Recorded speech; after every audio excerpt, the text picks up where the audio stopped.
YCP అధినేత జగన్మోహన్ రెడ్డికి అధికారం ఉంటేనే అన్నీ గుర్తొస్తాయి. ఆయనకు అధికారం లేకపోతే దేశభక్తి కూడా మచ్చుకైనా కనిపించదు. రీసెంట్గా దేశం అంతా 77వ గణతంత్ర వేడుకలను చాలా వైభవంగా చేసుకున్నాయి. పార్టీ అధినేతలు, ప్రజాప్రతినిధులు త్రివర్ణ పతాకాన్ని ఆవిష్కరించి తమ దేశభక్తిని చాటుకున్నారు. కానీ ఏపీ మాజీ ముఖ్యమంత్రి జగన్ రెడ్డి మాత్రం జాతీయ పతాకం ఆవిష్కరించలేదు. బెంగళూరు యలహంక ప్యాలెస్లో జగన్ అంకుల్ ఏం చేస్తున్నారో ఆయనకే తెలియాలి. ఆయన తాను భారత పౌరుణ్ణి కాదనే భావంలో ఉంటారు. గత ఏడాది ఆగస్టు 15 స్వాతంత్ర దినోత్సవ వేళ కూడా జగన్ తన అహంకారాన్ని చాటుకున్నారు. స్వాతంత్ర దినోత్సవ వేడుకల్లో పాల్గొనకపోవడం జగన్ అహంకారాన్ని తెలియజేస్తుందని విమర్శలు కూడా వచ్చాయి.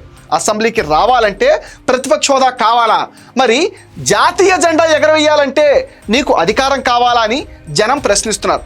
లడ్డూ కల్తీ ద్వారా వైసీపీ నేతలకి దైవభక్తి లేదని తేలింది.